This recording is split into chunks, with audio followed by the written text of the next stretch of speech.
Pues sí, tengo la gran satisfacción de presentar a Gustavo Adolfo Aucar, que es nuestro primer ponente en los seminarios de este año de este curso del CRIF. Viene de Argentina, vía Alemania, donde ha dado 2 conferencias en 2 congresos, y bueno, eso fue ayer mismo, ¿no?, cuando diste el último, y hemos aprovechado para que se diera una pasadita por Pamplona, que teníamos mucha ganas de que viniera, y él también, pienso, de venir por aquí, ¿no? Entonces, él es un físico teórico, o físico-químico teórico. Bueno, aquí, si digo simplemente un teórico, aquí en estas latitudes es un poco, quizás negativo, ¿no? Este es un teórico, pero un físico teórico ya la cosa cambia bastante. Que ha trabajado sobre todo en el ámbito de la física cuántica y de la relativista. Entonces no voy a enumerar aquí todas las publicaciones que tiene, que son accesibles al que quiera comprobarlas, por no robar tiempo, que será mejor aprovechado por su exposición. Es catedrático, o equivalente a lo que aquí es catedrático, del Departamento de Física. Lo leo porque los nombres, no sé si es en Argentina, son largos, ¿no? Y además todos van acompañados de la abreviatura, ¿no?, de las iniciales, ¿no? Sí. Es catedrático del Departamento de Física de la Facultad de Ciencias Exactas y Naturales de la Universidad Nacional del Nordeste. Exacto. UNE. Ese es el. Entonces, desde 2008 es también director del Instituto de Modelado e Innovación Tecnológica, IMIT, que es un organismo del CONICET, que es el equivalente aquí en España del Consejo Superior de Investigaciones Científicas. También desde el 2009 es vicedirector del Centro Científico Tecnológico, otro organismo del CONICET, y director desde 2014 hasta el 2017, hasta ahora. Bueno, en definitiva, es un investigador y un docente de prestigio reconocido que también ha hecho incursiones en el ámbito de la divulgación. Yo he buscado y he encontrado bastantes vídeos en los que aparece, pues, en charlas de tipo divulgativo. Tiene un TED, que es ya una charla divulgativa de alto nivel, y bueno, ya ha escrito también un libro que me conste sobre física en una serie didáctica, o sea que está comprometido también con la docencia, con la pedagogía de la física. Entonces, el motivo para que esté aquí hoy, lo que he dicho ya es suficiente motivo, ¿verdad?, para que estuviera, pero coincidimos hace unos 4 años en un workshop en la Universidad Austral, en Buenos Aires, y tuvimos ocasión de conversar, y allí pues me di cuenta que, aparte de estos méritos académicos e investigadores, pues era un hombre comprometido con lo que hace. Entonces, comprometido con la física, comprometido con su mujer, con la que tiene 7 hijos, ¿verdad? 3 de los cuales, y esto también es un dato significativo, 3, me decía ayer, han estudiado físicas, los 3, es un detalle no de pequeña importancia, ¿no?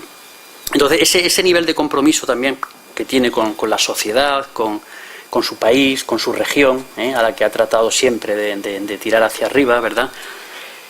Pues creo que ha sido lo que le ha merecido una mención, que leo textualmente, que es una mención de honor Senador Domingo Sarmiento, otorgada por el Senado argentino. Es decir, y además es la máxima distinción que otorga esta distinción en Argentina a personajes individuales o jurídicos, ¿no?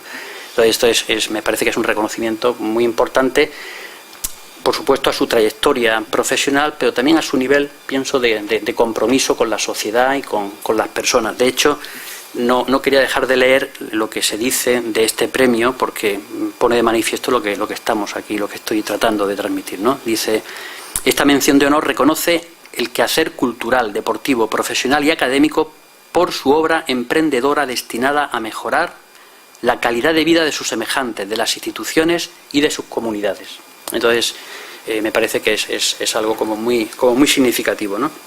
En definitiva, me parece que Gustavo es una persona que le gusta llegar al fondo de cualquier cosa que aborda, ¿no? de lo que hace, que quiere llegar a las últimas consecuencias, y eso compromete bastante, compromete mucho. Y creo que la charla, el seminario de hoy, el tema en fin, el contenido es una manifestación de precisamente esa virtud que tiene Gustavo de querer llegar a las últimas consecuencias de lo que se pone a hacer, ¿no? Del trabajo que realiza y de las actividades que desarrolla. Pues yo sin más le dejo la palabra a él y nada, estamos expectantes, ¿no? Bueno, muchas gracias, Santiago. La verdad que es un compromiso grande después de estas palabras el realizar este seminario, que para mí es un seminario. Lo voy a hacer de parado, normalmente no puedo hacerlo de sentado. Y la verdad es que para mí, cuando surgió la posibilidad de venir a compartir con ustedes este seminario, ha sido como una posibilidad de una aventura. Me gustan mucho las aventuras, pero además de estar por dentro, conocer por dentro la realidad que ustedes viven en este lugar, que me parece sumamente atractivo, ¿no? O sea, de los últimos años he estado como acercándome a esta relación, ciencia, fe, y me ha gustado mucho realmente participar en este tipo de eventos que hacen a que la vida mía también se vaya como profundizando un poco, ¿no? No quiero quitar mucho lo que voy a contarles, pero sí me parece decirles, soy una persona que a los 22 años ha tenido una conversión, he conocido un poco una realidad distinta de la que conocía en ese momento, y fueron el inicio de dos caminos, el camino de la ciencia y el camino de la fe, que se fueron profundizando con los años, y que entonces ha hecho tal vez que pudiera conocer la ciencia desde el lado de la ciencia, la fe desde el lado de la fe, y las dos realidades también interactuantes en una misma persona, que entonces me parece importante compartirlo, ¿no? He trabajado muy intensamente en el ámbito científico. Vengo de dos congresos donde se ha trabajado, se habla mucho en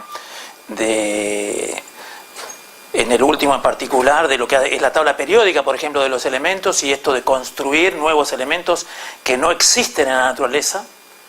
Se conoce hoy las leyes de la naturaleza de tal modo que es posible plantear cuáles son los elementos que hoy no existen, pero que deberían existir y se están construyendo, y aquellos elementos que la naturaleza misma no los podría crear. Entonces, la fascinación de lo que significa estar en ese grupo, digamos, que está planteando estas cosas, pero también estar en el otro grupo donde ve esta otra realidad, digamos, que es la ver las cosas también desde la fe, que entonces, bueno, de alguna manera me parece importante de compartirlo aquí, ¿no? Esto es una propuesta como título, y que voy a tratar de que fuera así. Hay un público, digamos, que tiene conocimiento de física y no. Por tanto, mi intención es un poco hacer una propuesta de propuestas que luego puedan ser ampliadas en preguntas o a posteriori, que no la voy a poder desarrollar completamente, pero a ver si funciona.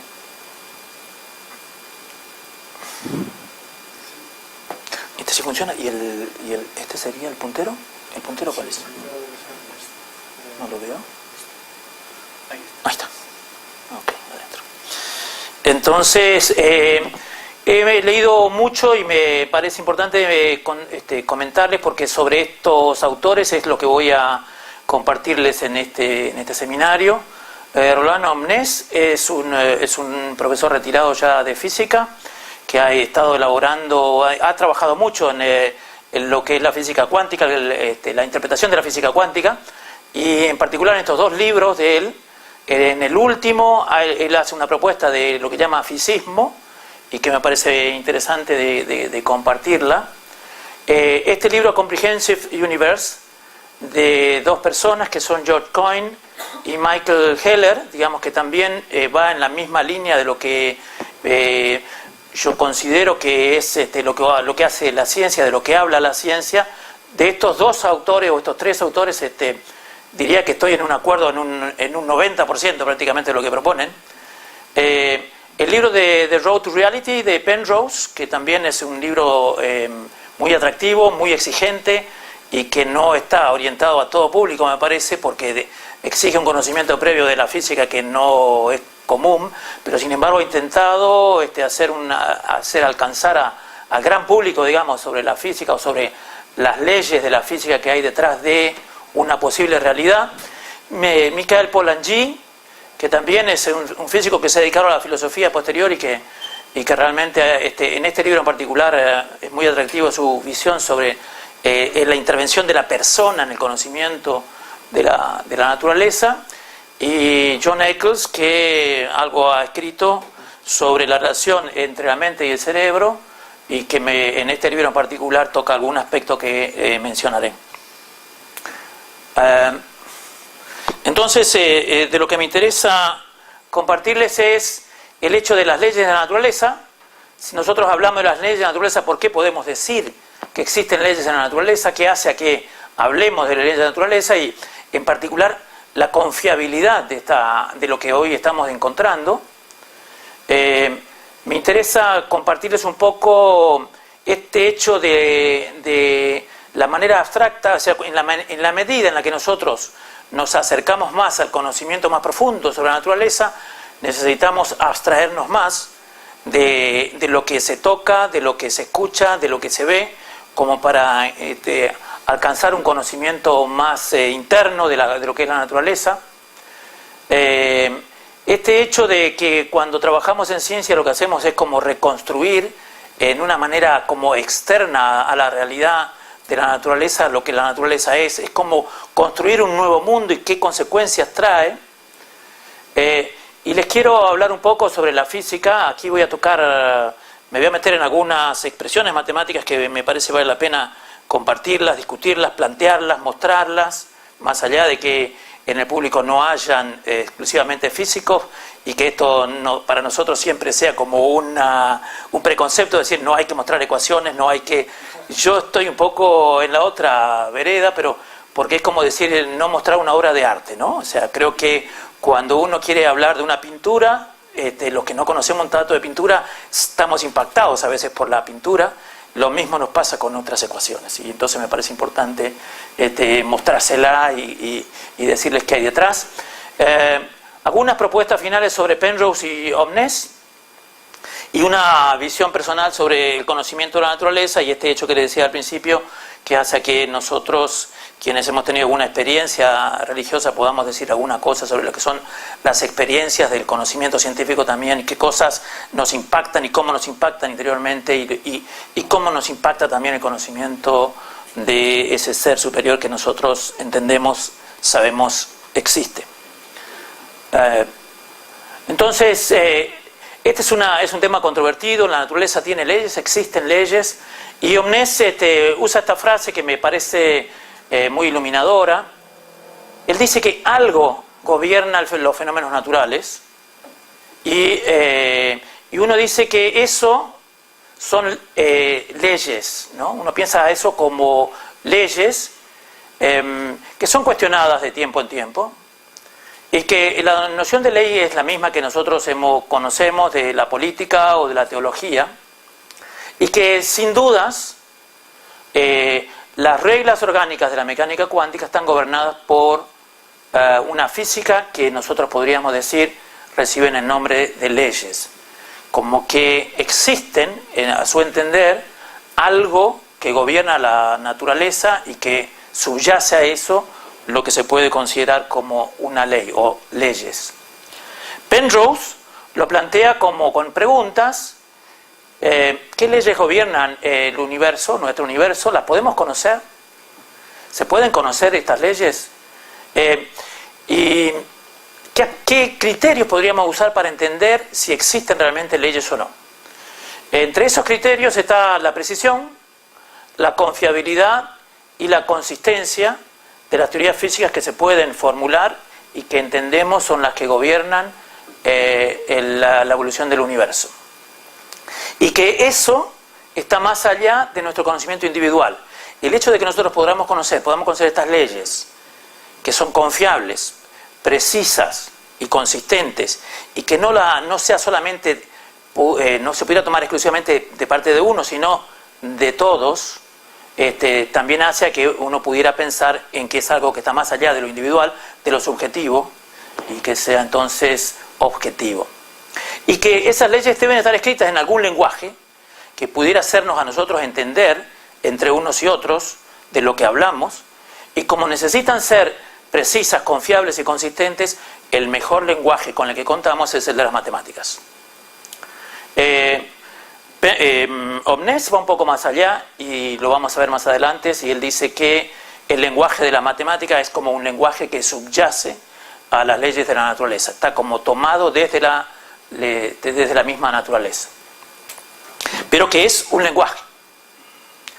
En cuanto a la precisión, confiabilidad y consistencia, vale la pena decir que hasta qué punto nosotros podemos confiar en lo que encontramos cuando hacemos ciencia, ¿no?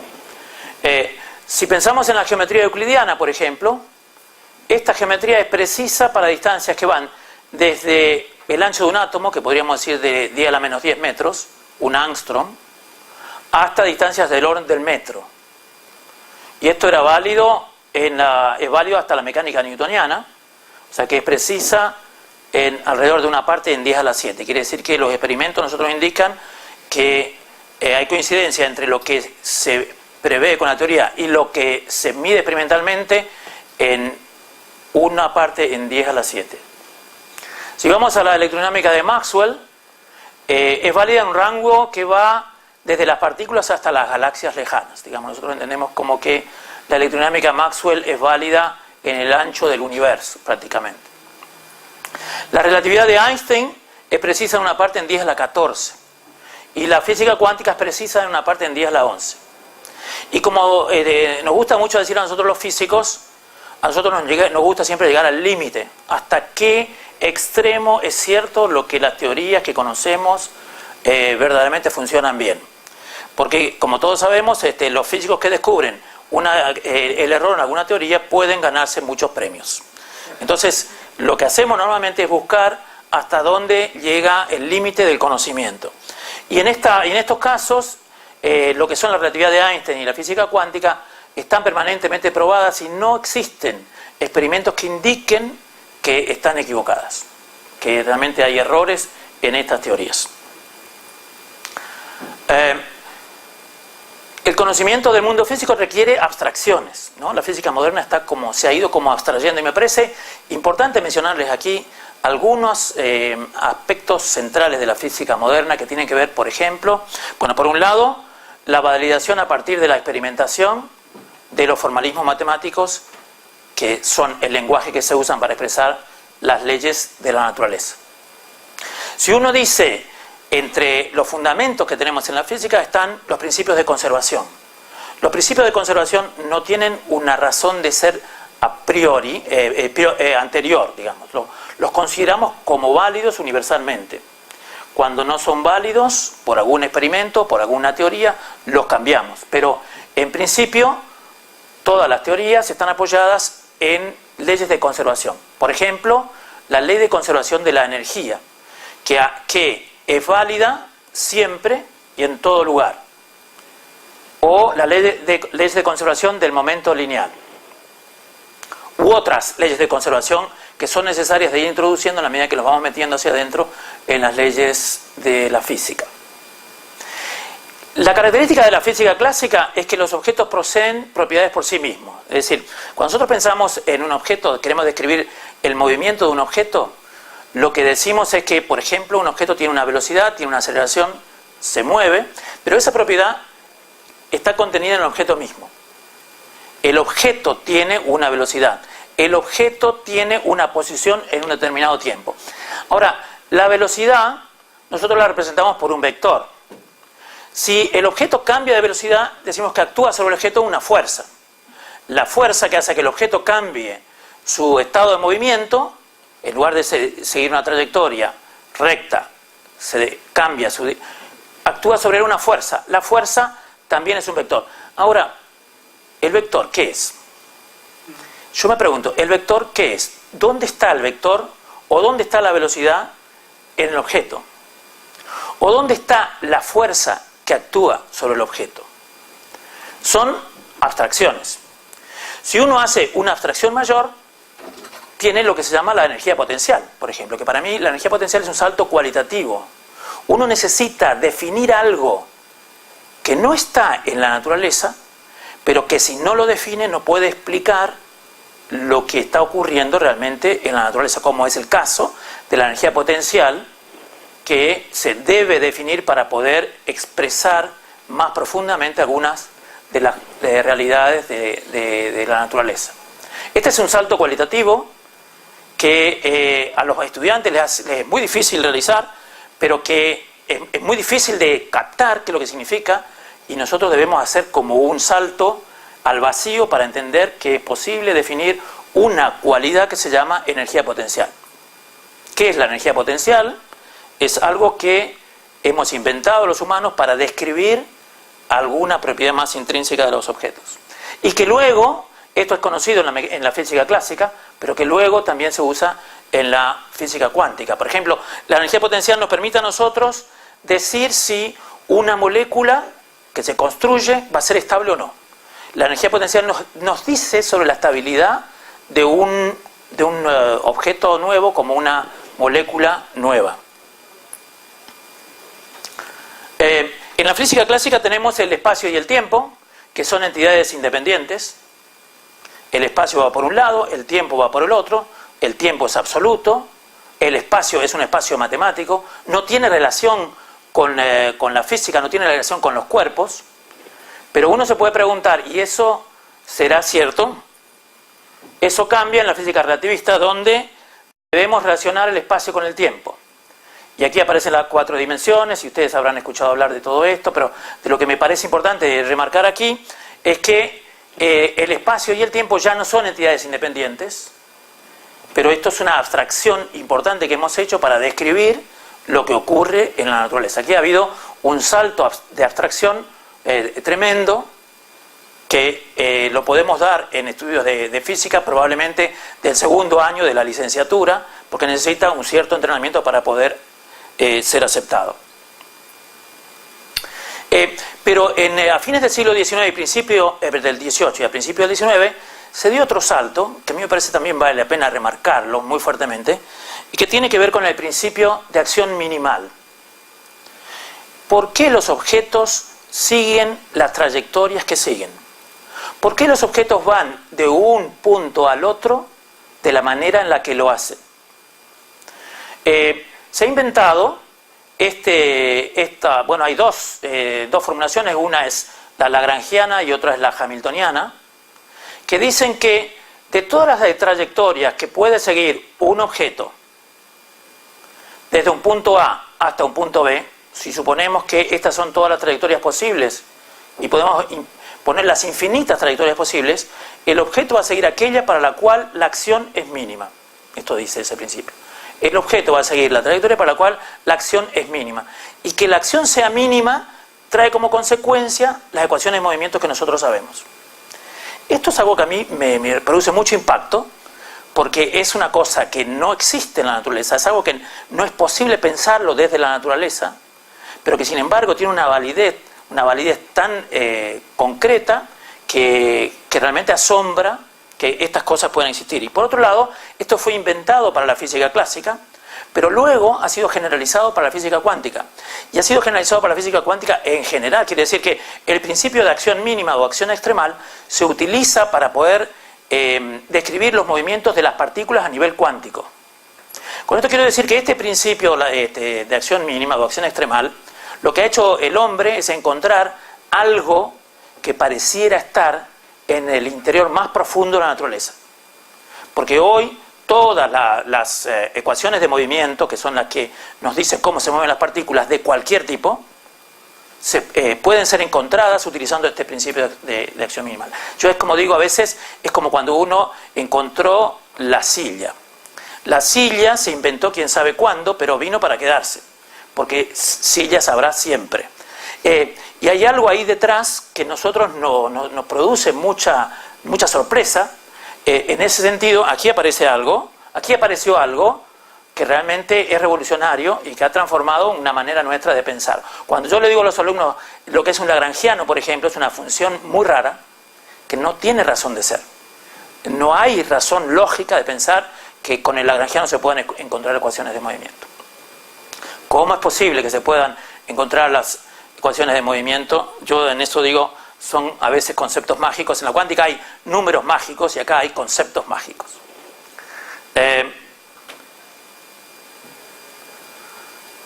Aquí me parece remarcar dos frases. Una es de Einstein, que dice que la base axiomática de la física teórica no se puede abstraer de la experiencia. O sea, nosotros podemos hacer la cantidad de experimentos que quisiéramos, podemos encontrar la cantidad de resultados que encontremos, pero desde esos resultados no va a ser posible encontrar los axiomas de los cuales se pueden deducir las leyes de la física, sino que deben ser inventados libremente. Entonces la experiencia puede sugerir conceptos matemáticos apropiados, pero ellos no se van a poder deducir ciertamente de ellos. Que me parece también un salto cualitativo, digamos. O sea, de la observación y de solo la observación no es posible dar el salto que permita encontrar las ecuaciones más básicas. Y por otro lado, lo que dice Michael Polanyi sobre la participación personal del que conoce en el conocimiento de lo que consigue. Digamos, solo la persona o la intervención de la persona hace a que podamos dar los saltos que damos. Y hacerlo de una manera muy apasionada, muy comprometida y con ciertas cualidades, pero que es la persona la que consigue dar los saltos cualitativos que nos conducen a la realidad más profunda. Y en este sentido, Omnes dice que el invento de una teoría física o de una teoría matemática nueva es una de las aventuras más grandes que puede alcanzar la mente humana. Es decir, que cuando nosotros vamos dando pasos en el conocimiento de la naturaleza, quienes van dando esos pasos adelante, que son los pioneros, en su realidad personal van viviendo experiencias que son como de las más revolucionarias en la trayectoria de la vida, ¿no? Los que hacemos ciencia también me parece esto. Nosotros tratamos de reproducir lo que pasa en el mundo real, en la naturaleza. Tratamos de reproducirlo, de recrearlo. Nosotros con nuestros modelos decimos cómo la cosa parece que son. Y entonces nos construimos una realidad abstracta que nos va indicando en una relación que podría ser biunívoca lo que ocurre en la naturaleza. Nosotros estamos como mirando la naturaleza y tratando de reproducir lo que la naturaleza misma hace, pero eso que hacemos no es idéntico, como dice Lambert, a la realidad en el sentido pleno de la palabra. No hay una identidad exacta entre una cosa y la otra. Por otro lado, los científicos no son espectadores pasivos, sino actores, son creadores. Y en esto es como que también nosotros vamos creando esa realidad, ¿no es cierto? Nosotros vamos como inventando las formas con las cuales entendemos lo que va ocurriendo.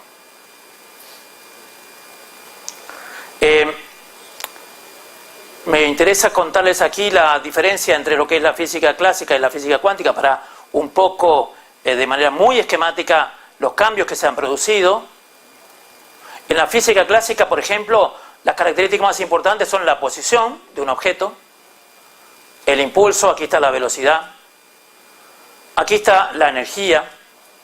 Y esto nosotros lo podemos definir claramente. El objeto está en algún lugar, el objeto tiene una cierta velocidad o impulso, el objeto tiene una cierta energía. Pero cuando pasamos a la física cuántica, esto ya no es posible y debemos hacer un salto cualitativo hacia como otro mundo que después se intentará volver para atrás y relacionar el mundo cuántico con el mundo clásico, pero hasta donde nosotros sabemos, la física cuántica es la más profunda y verdadera, y desde la física cuántica se puede ir a la clásica. Ahora, el salto de la clásica a la cuántica es un salto imposible de dar de manera lineal. Es un salto que necesita una extrapolación superior y que, de algún modo, cuando se lo dio, la naturaleza lo exigió. No ha sido algo que los científicos han querido hacer, fue por propia voluntad, fue porque les parecía más adecuado, fue porque la teoría que se encontraba era más linda que la anterior, sino porque fue imprescindible de hacerlo para poder explicar los experimentos que habían. Esto me parece importante. No es que con la física cuántica se dio la razón a algunos científicos, sino la naturaleza le dio la razón a lo que propusieron los científicos que la formularon. Entonces aquí hay que hablar de lo que se llama la función de onda y hay que armar todo un aparato matemático para en este aparato matemático describir la naturaleza.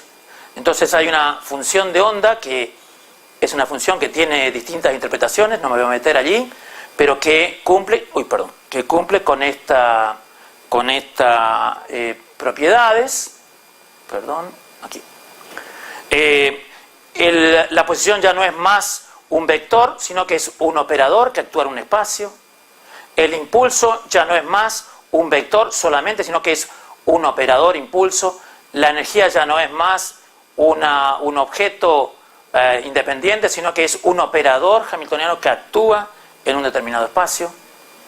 Y también aquí aparecen estas realidades que tal vez lo hayan visto, pero los observables en la clásica no tienen restricciones, se los puede medir sin restricciones. En cambio en la cuántica esto ya no ocurre, no es lo mismo además observar simultáneamente la posición y la velocidad en una determinada dirección, eso es imposible. Existen limitaciones de conocimiento que aparecen, que no aparecían en la clásica y que sí aparecen en la cuántica, y que entonces es necesario cambiar totalmente la cabeza para poder entender esto, como decía Javier ayer, este hecho del conmutador, o sea que R con P y P con R, en la diferencia ya no es cero, no es lo mismo a medir primero R y después P o al revés. Aquí hay un valor que es IH partida, y que esto es algo que es muy sorprendente, pero que debemos aceptar, porque los experimentos indican que esa relación es la que vale, y no esta que tenemos acá arriba, donde R con P conmutan. Y por otro lado aparecen los valores discretos. Aquí empieza una aventura que se va acentuando, el experimento de la doble rendija, que seguramente ya lo conocen, y que indica aquí que a los electrones, y acá tiramos electrones, cuando van a pasar entre dos rendijas, los electrones no pueden elegir si pasan por una o por la otra. Los experimentos dicen que pasan, no sabemos por cuál, podríamos decir pasan por las dos simultáneamente. Si lo consideramos como ondas, las ondas tienen esa propiedad. Cuando un electrón se considera una onda, está en todo lugar del espacio, no está en algún lugar particular, y cuando consideramos los electrones como ondas, entonces no es necesario hablar de electrones que pasan por una rendija o pasan por la otra rendija. Esto es así, lo que dicen los experimentos que es así, porque lo que ocurre cuando se mide es como si los electrones se comportaran como ondas. Entonces, aquí podríamos decir que ya cuando pensamos en la cuántica, los objetos no llevan la realidad en sí, sino que hay una realidad externa a los objetos investigados. El investigador nunca adquiere un conocimiento de manera directa sobre el objeto, lo hace siempre de manera indirecta. En la clásica el conocimiento era directo, nosotros medíamos la velocidad, medíamos todas sus características de manera directa, ahora lo hacemos de manera indirecta. Y aquí me interesa el ejemplo del spin. Ustedes saben que el spin es una propiedad que tienen todas las partículas fundamentales, pero que es una propiedad que en la clásica no se puede definir. El spin no tiene ninguna realidad clásica, sí la tiene en la física cuántica. Si no existiera el spin no podríamos tener los resonadores o toda la investigación que tenemos sobre la materia blanda en el cuerpo humano, los resonadores de resonancia magnética. Pero por otro lado, el spin ya no es un buen número cuántico en la cuántica relativista. En la cuántica relativista el spin ya no tiene tampoco una definición adecuada. O sea que lo que nosotros entendemos como el spin es solo válido en la cuántica no relativista. Quiere decir con esto que la abstracción que estamos haciendo, es decir, existe algo que nosotros no podemos medir, observar, conocer por sí mismo, que es el spin, que lo podemos utilizar en experimentos de resonancia magnética, por ejemplo, pero que tiene validez solamente en un rango muy acotado dentro de la física cuántica. Y por otro lado, el spin es conocido ahora que tiene una relación con la simetría temporal. Hay una relación entre la simetría del spin y la simetría temporal. Cuando uno se va metiendo más en la física fundamental, la simetría juega un rol fundamental. La simetría de lo que se llama el spin en la física cuántica relativista es la simetría de un operador que se llama operador de simetría temporal, y entonces el spin ahora se puede considerar como relacionado con la simetría temporal, que quiere decir, cuando cambiamos el sentido del tiempo, hay ciertas propiedades que se cumplen y que las cumple el spin, pero desde otra perspectiva que es la del operador de simetría temporal. De las cosas que son muy sorprendentes está esto de considerar al electrón como una onda. ¿Qué tipo de onda son los electrones? Son las ondas sonoras, son las ondas del agua, son las ondas electromagnéticas, son otras ondas. Los electrones, digamos que la dinámica del electrón se puede describir como la dinámica de ondas, pero unas ondas que son ondas de probabilidad. Y esas ondas de probabilidad cumplen una ecuación. Y esa ecuación que está aquí, que es la ecuación de Schrödinger, que es una de las realizaciones más importantes, me parece a mí, de la humanidad, y que nos indica cómo evoluciona esta onda que me está describiendo el movimiento de un electrón. El movimiento de un electrón ya no se describe como el movimiento de un objeto clásico, una pelota, un objeto, sino como algo que responde a una ecuación de este tipo, donde esta es una función que se llama una función hamiltoniana, y aquí empieza una trayectoria de abstracción importante. Estos son los axiomas de la física cuántica, que no me voy a meter ahora ya por el tiempo, pero sí me parece mencionarles, la física cuántica fue formulada, o tiene al menos 3 formulaciones.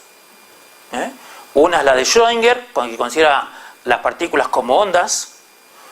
La otra, la matricial de Heisenberg, donde uno necesita usar matrices y evolución de matrices, y una, integrales de camino de Feynman. Estas 3 formulaciones fueron descubiertas independientemente, las 2 primeras casi simultáneamente, la tercera de Feynman una década después. Todos los resultados de estas formulaciones son equivalentes, uno pasa de la una a la otra y dan exactamente los mismos resultados. Y uno podría entonces pensar que son distintas representaciones de la misma teoría. Están hablando con un lenguaje equivalente de la misma cosa. Esto nos podría ayudar a pensar que lo que hay detrás tiene una cierta realidad. Porque si lo estamos diciendo con lenguajes que son muy diferentes, en particular si uno piensa en lo que son las integrales de camino en Feynman, son totalmente diferentes a las otras dos, y los resultados son los mismos, quiere decir que de lo que hablan es algo verdadero. Uno podría pensar que es como si se escribiera un libro, el libro de los electrones, pero con distintos lenguajes. Y cuando la traducción es buena, lo que se dice en una de las traducciones es exactamente lo mismo que se dice en la otra o en la otra. Se puede hablar del campo, el campo en general, que es la electrodinámica clásica, que lo se introduce en el siglo XIX, a mediados del siglo XIX, por Faraday. El campo, que creo que muchos de ustedes han escuchado hablar, y uno habla de distintos campos, el campo eléctrico, el campo magnético, etc. No hay una manera, clara de decir lo que es un campo. El campo es una realidad que nosotros los físicos lo usamos mucho, pero que no sabemos exactamente cómo expresar. Hay mucha matemática detrás, pero ¿qué hay detrás de un campo eléctrico, de un campo magnético, de un campo de probabilidad? Es una realidad muy abstracta, que se hace muy difícil de introducir, y que una vez que se introdujo, lo introdujo Faraday en el siglo XIX, vino para quedarse. así como hay campo eléctrico y magnético, luego empiezan a haber campos, como les decía, de probabilidad que indica la evolución de las partículas fundamentales, y lo hacemos de la misma manera hablando también de campos, y los campos son lo que expresan la evolución de las partículas. O sea que una vez que se produjo este paso, que me parece importante señalarlo, se produjo el paso de hablar de campos por Faraday para tratar de explicar lo que era la electricidad y el magnetismo.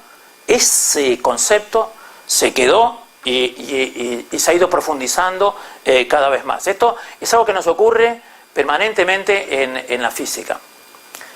Lo que hizo Omnes es que una vez que apareció Maxwell con su exposición de las leyes de la electrodinámica cuántica, ya la física ha cambiado totalmente en su manera de expresarse. Podemos pensar en la electrodinámica cuántica. Aquí me parece importante decirles el paso que se da. Aquí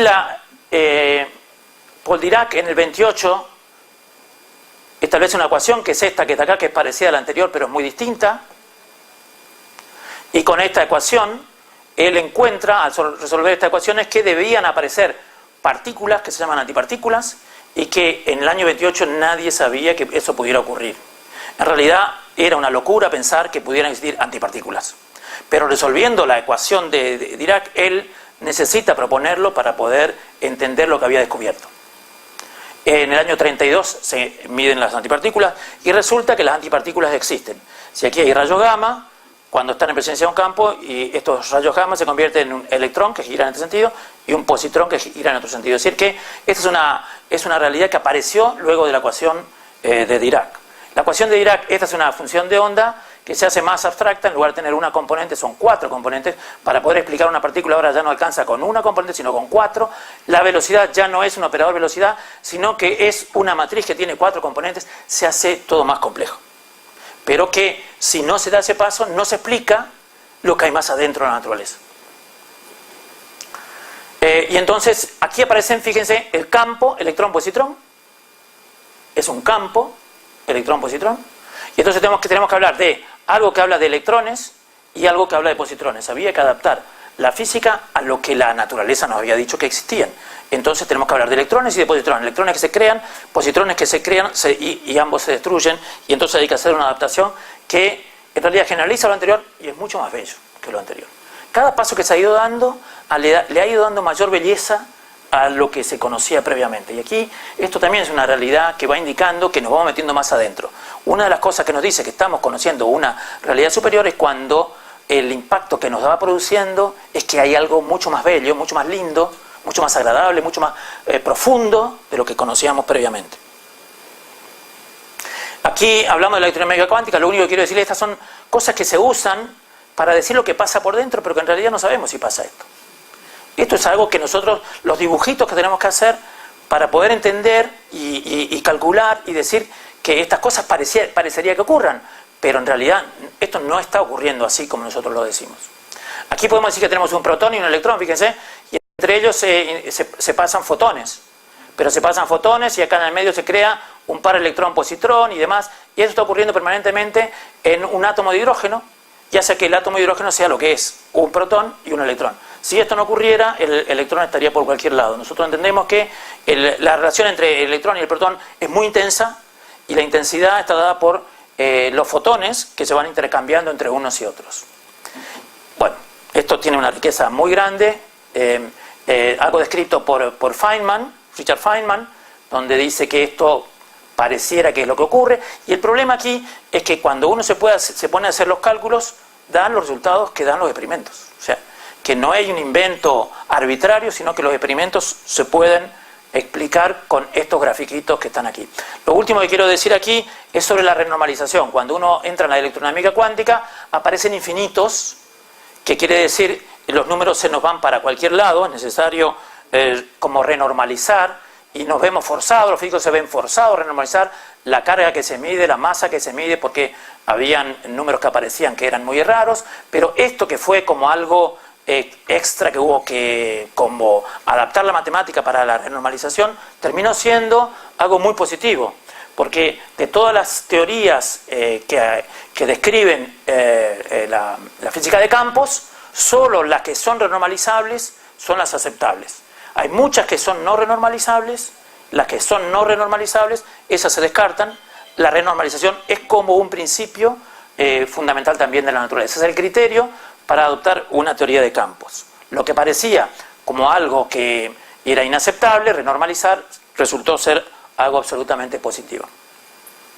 Cuando uno habla entonces de las leyes de la naturaleza, los criterios de verdad de Einstein son dos: su acuerdo con los resultados experimentales, su perfección interna. En el momento en que Einstein hace la propuesta de la relatividad general, no puede usar el primero, porque no hay resultados experimentales, y porque no se pueden hacer mediciones experimentales en ese momento, 1916, pero el segundo es el que a él más, sobre el que más se apoyaba, y fíjense que a la propuesta de él aparecen resultados posteriores, así como esto de la pares electrón-positrón, aparecen resultados posteriores como el Big Bang, que en ese momento era inaceptable, o los agujeros negros, y otras consecuencias que son luego verificadas en una teoría muy anterior. Aquí vale la pena decir esto, que pareciera que hay gente que tiene ciertas capacidades internas que le permite elaborar teorías o saber que hay teorías que son más bellas que otras, y poder descartar las unas de las otras, ¿no? Es como yo digo, cuando uno tiene el oído absoluto. Hay pocas personas que tienen oído absoluto, pero hay algunas que lo tienen y pueden perfectamente distinguir un sonido de otro sonido. Es probable que esto también ocurra en los descubrimientos científicos. Entonces voy a la última parte, esto que es la propuesta de Penrose. Penrose hace toda una elaboración de la realidad, de Road to Reality, trata de llegar a entender la realidad, y en ese camino termina llegando a un punto donde requiere hablar de tres mundos. Entonces él alma el mundo de la física o el mundo físico, el mundo de la mentalidad de la mente, y aquí está el mundo de la matemática, que finalmente lo amplía, y sería el mundo de la moralidad, de la belleza y de la verdad. Él de lo único que puede hablar es de esto, pero es muy honesto al plantear la necesidad de la existencia de los otros mundos y la conexión entre ellos, y el hecho de que este mundo, hay solo una parte de este mundo que deriva en este, y hay solo una parte de este mundo que deriva en este, y solo una parte de este mundo que deriva en este.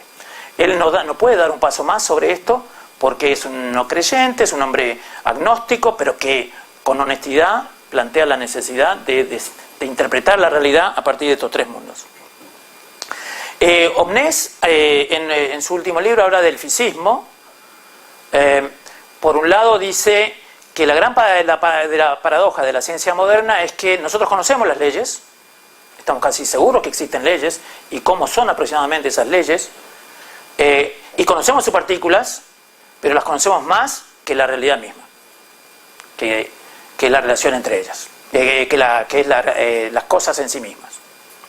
Y entonces plantea el físismo y dice que hay axiomas básicos para la matemática y la lógica, y que esos axiomas son las leyes de la naturaleza. Él dice que la matemática surge a partir de las leyes de la naturaleza. La matemática no es una ciencia inventada arbitrariamente por los hombres, sino que está apoyada en las leyes de la naturaleza, que son sus axiomas, que me parece muy interesante del planteo, por lo menos, ¿cierto?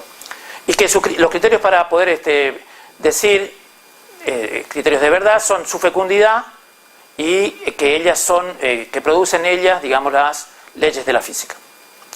Y habla también de la consistencia de las leyes, y que es algo que aparece necesario de incluirla, pero que no se pueden explicar, la consistencia.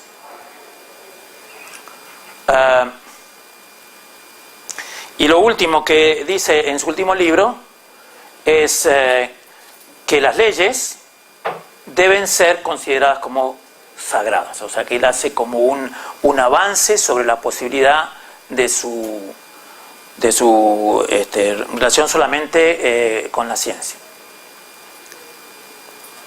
Entonces, desde mi perspectiva, me parece que así como uno tiene el cerebro adaptado, digamos, el cerebro ha sido desarrollado de tal modo que existen zonas del cerebro que nos permiten a nosotros conocer el lenguaje en general. Si el cerebro no tuviera las capacidades que tiene, anatómicas y fisiológicas, nosotros no podríamos hablar ningún lenguaje. Lo podemos hacer porque el cerebro estuvo adaptado previamente.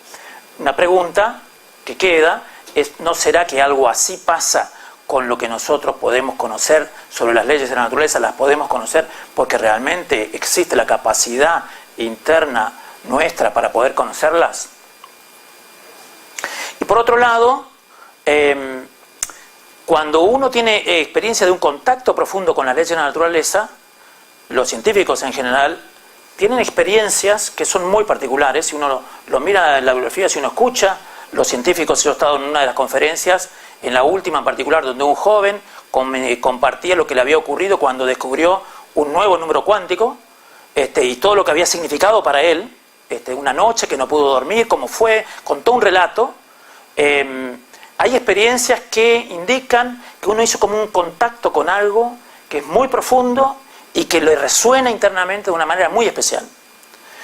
A mi entender, lo que ocurre son contactos como uno los tiene cuando tiene experiencias religiosas, cuando tiene ese contacto con un ser superior que sabe que hay un contacto, que sabe que es permanente, que sabe que es verdadero, que no lo puede explicar. Cuando uno descubre una ley de la naturaleza, la que fuera, la que ha descubierto Dirac, a mí me tocó descubrir una realidad con algo que tiene que ver con la simetría temporal. Uno sabe que tocó algo que vino para quedarse, uno sabe que ahí detrás hay algo que lo seguirá usando la humanidad por los siglos, y esas dos realidades son posibles de relacionar una con otra, porque tiene la experiencia personal, como lo dice Polanyi, y yo lo creo muy fuertemente, la experiencia personal indica que uno ha tocado algo que es muy grande, que es muy profundo, que es muy superior y que es permanente. Lo que ocurre en general con los científicos del siglo XXI es que ya no tienen la experiencia de ese contacto con ese ser superior. Entonces no la pueden relacionar. Uno no tiene un patrón con cual compararlo. Y entonces está esa experiencia, pero no se dan cuenta que es una experiencia de haber tocado una realidad superior. Entonces eso hace que produzca ciertas limitaciones en el entender y que entonces no se den cuenta de esto que les decía, de haber tocado una realidad superior. Y en ese sentido, lo que les decía, ¿no? En mi experiencia personal, esto se ha ido dando, no una vez, sino varias veces, tal vez por este inicio, digamos, de mi vida personal, en el sentido de la ciencia y la fe que han caminado juntas y que han ido, entonces he podido tener experiencias en una y otra que hacen a que para mí sea la misma realidad la que uno toca, lo hace con un lenguaje o lo hace con otro lenguaje, pero que en el fondo confluye en la misma realidad. Bueno, gracias por su atención.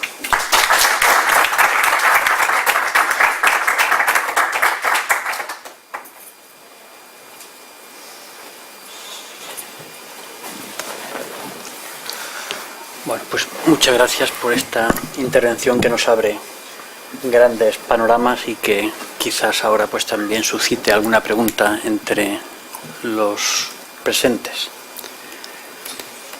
Javier. Voy a aprovechar que tengo el micrófono y también para darte las gracias en nombre de todos por la charla.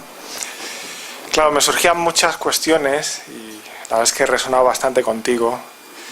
En otras cuestiones quizá no tanto, ¿no? Claro, por ejemplo, lo que dice Omnés a mí me parece quizá demasiado pretencioso porque, a ver, la cuestión es que efectivamente tú has hablado de principios, hay como principios muy profundos de la naturaleza que descubrimos. Has hablado de los principios de conservación que tienen que ver también con simetrías, ¿no?, espaciotemporales de la naturaleza que pensamos que existen aunque no estamos seguros. Has hablado del principio de mínima acción. Claro, esos principios ayudan mucho, pero no resuelven los problemas concretos. O sea, no nos ayudan a resolver la realidad, o sea, cómo se comporta en todos sus aspectos la realidad. O sea, tenemos que introducir siempre condiciones iniciales, condiciones de contorno. Lo que quiero decir es que los principios son muy bonitos, pero tienen un cierto punto de impracticabilidad o en el sentido de, bueno, se quedan ahí, ¿no? Se admiran, pero al final tienes que ensuciar un poco las ecuaciones para que salgan los resultados. Lo que quiero decir con esto es que me parece que hay una cierta opacidad de la naturaleza y hay una opacidad de la realidad que no es totalmente transparente a nuestro conocimiento y a nuestras abstracciones matemático-físicas, ¿no? Entonces, mi pregunta es, por llegar a algo, ¿no? Y hacer una pregunta. ¿No ensucia eso de alguna manera la experiencia del contacto con la verdad, con ese mundo superior? ¿No, esa opacidad de la naturaleza no puede llevar también a pensar que en cierto modo pues es simplemente un modo de describir, un modo de conocer que yo tengo, pero estoy tocando la realidad como es? O sea, aleja el riesgo del subjetivismo. Sabes que hay una corriente en la filosofía de la ciencia que es antirrealista, que lo que dice es que la ciencia construye tanto, que al final la realidad no la tocamos, es toda una pura construcción nuestra, ¿no? Bueno, quería saber tu posición al respecto. Y gracias. Gracias, Javier, por compartirlo. Yo diría, las dos realidades tienen esa opacidad probablemente, ¿no? Cuando uno hace un contacto con esa realidad de ese ser superior, ¿qué hace a que uno tenga certeza que eso ha ocurrido, digamos?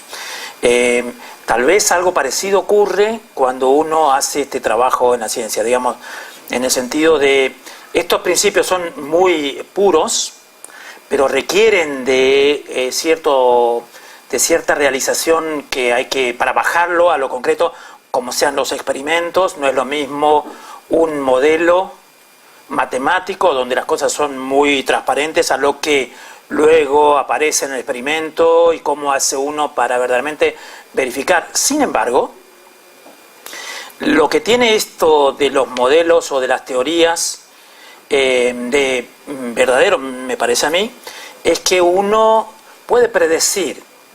O sea, si uno es capaz de predecir lo que no conocía y luego conoce que existe, evidentemente que en lo que ha encontrado hay una verdad que es superior a la verdad que uno tenía antes de haberlo desarrollado.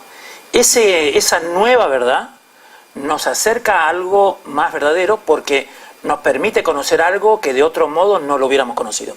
Si no hubiéramos podido desarrollar la física cuántica, por algún motivo, y si no la hubiéramos podido conocer como la conocemos, no hubiéramos hoy tenido el conocimiento que tenemos de la naturaleza y la utilidad que nos da la naturaleza y saber de esa realidad más profunda que la naturaleza. Y por otro lado yo puedo decir, tal vez quienes han hecho camino previo en la vida espiritual han tenido un conocimiento de ciertas leyes que son espirituales y que nos ayudan a caminar en el acercarnos a esa realidad que de otro modo no la conocemos. O sea que si esas personas que han tenido esa capacidad de tener ese contacto con el ser superior y ayudarnos a guiarnos cómo caminar en ese camino, al seguirlo nosotros a ese camino, tenemos ese contacto que de otro modo no lo tendríamos. Quiero decir, hay un paralelismo muy fuerte, que de todos modos aparece como ciertas oscuridades, pero que esas oscuridades no terminan, a mi modo de ver, de oscurecer lo que hay detrás.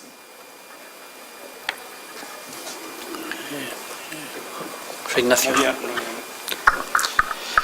Bueno, yo también quería agradecer la charla, que me ha parecido muy, muy interesante. Yo he aprendido mucho y muy sugerente. Y también tengo algunas observaciones que quizá pueden parecer pegas y quizá hasta lo sea, ¿no? Entonces me gustaría saber, a ver qué. Entonces, bueno, primero, yo soy filósofo. Yo soy filósofo y sobre todo me dedico a la antropología filosófica. Y aunque me interesa mucho la ciencia, cuando me llama mucho la atención que lo diferente que es hablar de la relación entre ciencia y religión, ¿no? Cuando se escucha a un físico, por ejemplo, y cuando se escucha a un biólogo. Estas son, como son dos experiencias de la ciencia totalmente distintas. Y la de los físicos, la verdad es que me resulta fascinante, ¿no? Pero yo tengo una pega con la. Y va un poco, yo creo, en la línea de lo que antes decía Javier, ¿no? O sea, claro, la física es una ciencia que está muy concentrada sobre la búsqueda de leyes en la naturaleza. Y precisamente porque la física ha sido tan exitosa, o sea, en su descubrimiento de leyes y en la predicción que puede hacer con esas leyes, pues resulta que la física muchas veces se propone, y con bastantes méritos, como la ciencia por excelencia de la naturaleza. Pero claro, cuando uno se plantea, vamos a ver, ¿pero qué significa conocer la naturaleza cuando lo que conozco son leyes? Entonces empiezan a plantearse preguntas. Y una es, ¿qué relación existe entre las leyes y la verdad y la causalidad que realmente se da en la realidad, ¿no? Porque claro, sin entrar ya en las ecuaciones más complejas que sean, ¿no? Pero entrando en las formulaciones más simples de la mecánica newtoniana, ¿no? Dice, claro, está poniendo en relación matemática magnitudes. Y esas magnitudes, cada una de ellas es el fruto de una abstracción ya, porque una medida es una comparación en la que la mente se introduce en la realidad comparando ya, y por lo tanto, en la física, cuando estamos formulando una ley, es por así decir como si la mente y la naturaleza ya están totalmente, o sea, es muy difícil de separar, ¿no?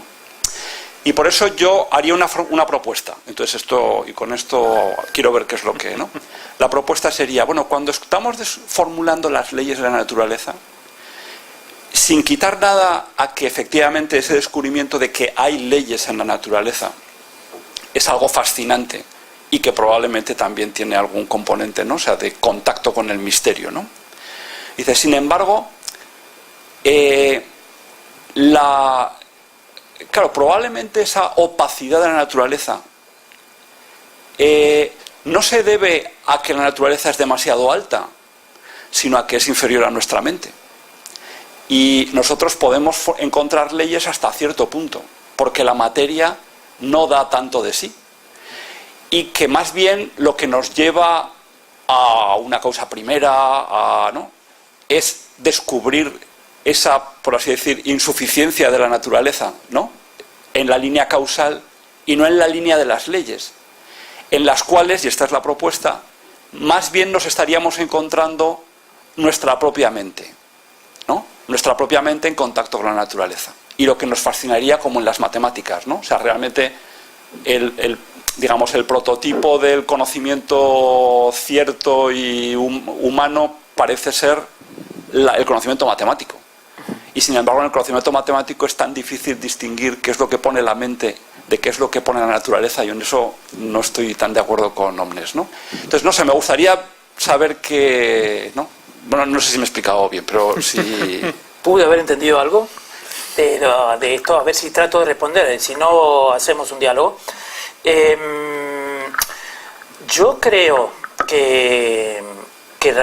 no creo que sea de la manera que lo dices, en el sentido de que la naturaleza sea como algo inferior a la mente, o sea, que la mente está como por encima de la naturaleza, de la materia.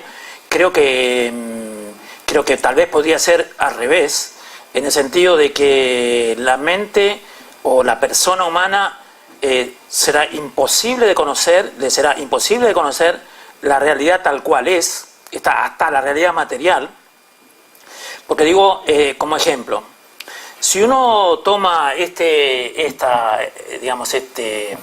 vaso, o lo que fuera, y trata de describir realmente lo que hay dentro, la realidad de lo que hay dentro tiene una complejidad y una profundidad que es imposible. O sea, más allá de que nosotros conozcamos lo más básico, porque de lo que estamos hablando, en general, cuando hablamos de leyes, es describir lo que ocurre en la naturaleza de la manera más básica.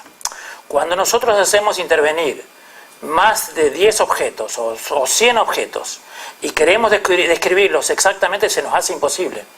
Lo que nosotros hacemos en ciencia es tratar de describir las cosas que ocurren al nivel del menor número de elementos intervinientes, el menor número de elementos intervinientes y de la manera más exacta. Quiero decir así, si uno quiere describir un átomo de hidrógeno, no lo puede hacer exactamente. Más allá de que conocemos, hasta donde conocemos las leyes, pero la realidad del átomo de hidrógeno no la podemos describir exactamente. ¿Por qué? Porque si bien sabemos que hay un protón y un electrón, y cómo se relacionan uno con otro, cuando queremos describirlo exactamente, tenemos que ir más allá de lo que es la electrodinámica cuántica.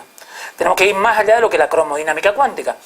Y eso no nos está permitido saber todavía, y probablemente no lo sepamos nunca.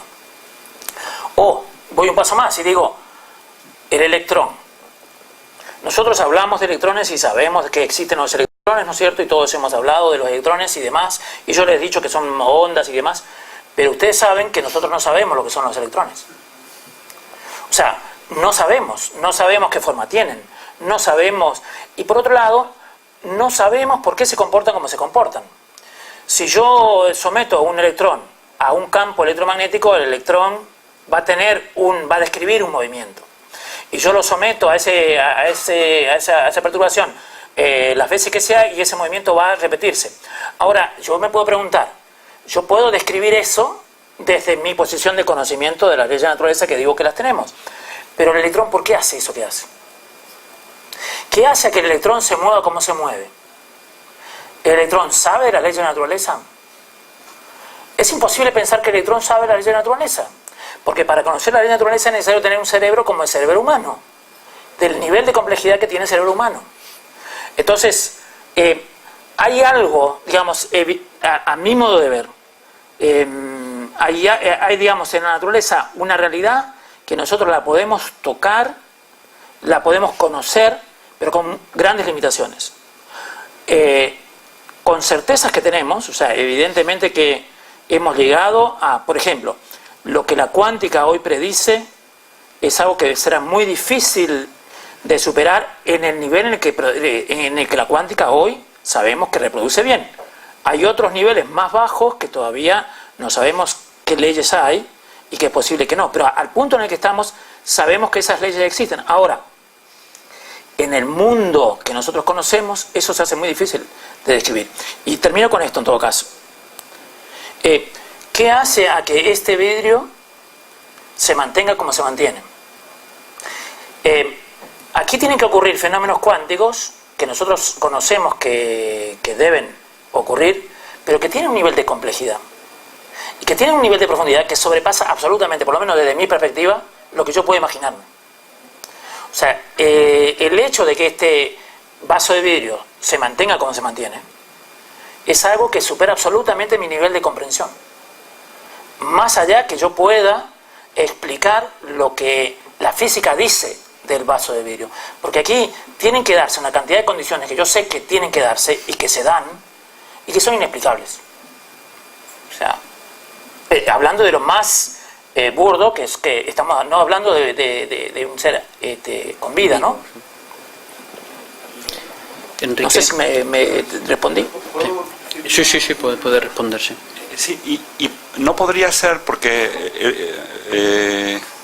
o sea, estoy de acuerdo, ¿no? O sea, la complejidad que tiene cualquier fenómeno físico cuando lo estudiamos pero, y no se podría decir que la complejidad está sobre todo en la dificultad que tenemos de explicarlo y no en la digamos, en la altura o en la realidad, ¿no? Que, o sea, lo digo de otra manera. A veces las cosas que son ínfimas, ¿no? Son más complejas de describir. Hay que dar muchísimos más rodeos y es más difícil encontrar en ellas la legalidad, ¿no? Sí. Y además siempre se pueden ver desde muchos puntos de vista, porque hay que poner tanto para entenderlas que eso, o sea, es muy difícil encontrar una formulación unívoca, ¿no? Mientras que probablemente cuanto más subimos en la dignidad de los fenómenos, son más unívocos, son más estables, son más permanentes. Claro, lo que estamos hablando en la materia es precisamente de unas características que, o sea, con todo lo fascinante que es, y además que remite, yo no digo que la naturaleza no remita a algo superior, ¿no? Precisamente en su forma de ser. Sí. Pero lo que nos encontramos, o sea, cuando nos encontramos ante la materia, nos encontramos ante una realidad que es precisamente inestable, precisamente, ¿no? Bueno, no sé, o sea, que se mueve, que es muy difícil de aferrar, que... Yo digo así, es tal vez la complejidad cuando la miramos desde nosotros. si la miramos desde la naturaleza, seguramente va a ser mucho más simple. Pero nosotros no podemos mirarlo desde la naturaleza. Eso nos está vedado. O sea, y entonces, visto desde nosotros, tiene esa complejidad, pero también entonces esa grandeza, ¿no? Porque uno dice, digo, yo cuando veo que es algo tan complejo y que es algo que tiene adentro cosas tan maravillosas, verdaderamente me remite a algo mucho más grande, que seguramente desde eso más grande será más simple. Sí, sí, no, está claro. Solo la regularidad que formulan las leyes ya es algo absolutamente. Yo quería apoyar, bueno, primero agradecerle su exposición y después la perplejidad que muestran mis colegas puede deberse en parte a que efectivamente la materia es inferior a la inteligencia, y eso puede dar lugar a una cierta oscuridad, pero también se puede ver desde la otra manera, justamente porque el conocimiento es una maravilla de las maravillas, es un misterio asombroso que el mundo quepa en mí,